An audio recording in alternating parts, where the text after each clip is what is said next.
వైసీపీపై BJP MP Purandeswari ఆగ్రహం వ్యక్తం చేశారు. గత ప్రభుత్వంలో ఎలాంటి పనులు పురోగతి అమరావతిలో జరగలేదని స్పష్టం చేశారు. కూటమి ప్రభుత్వం అధికారంలోకి వచ్చిన తర్వాత అమరావతి పనులు ప్రారంభమయ్యాయి అని తెలిపారు.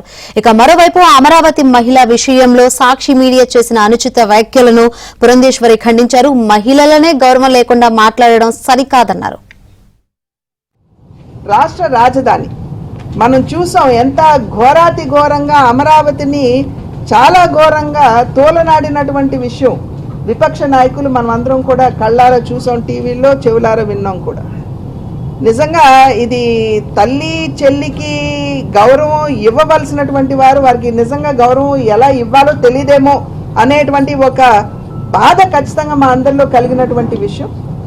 అమరావతి నిర్మాణానికి 2015లోనే ఎప్పుడైతే అమరావతి రాజధానిగా రాష్ట్రం అంతా కూడా అసెంబ్లీలో ఒప్పుకున్నారో, డిపిఆర్ లేకపోయినా వెంటనే కేంద్ర ప్రభుత్వం అప్పుడే 2500 కోట్ల రూపాయలు రాష్ట్రానికి ఇచ్చింది.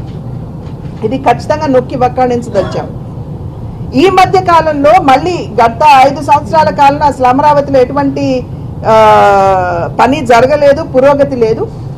కూటమి అధికారంలోకి వచ్చిన తర్వాత అమరావతి రాజధాని అనేటువంటి అంశాన్ని దృష్టిలో పెట్టుకుని వరల్డ్ బ్యాంక్ మాధ్యమంగా ఇవాళ అమరావతికి 15,000 కోట్ల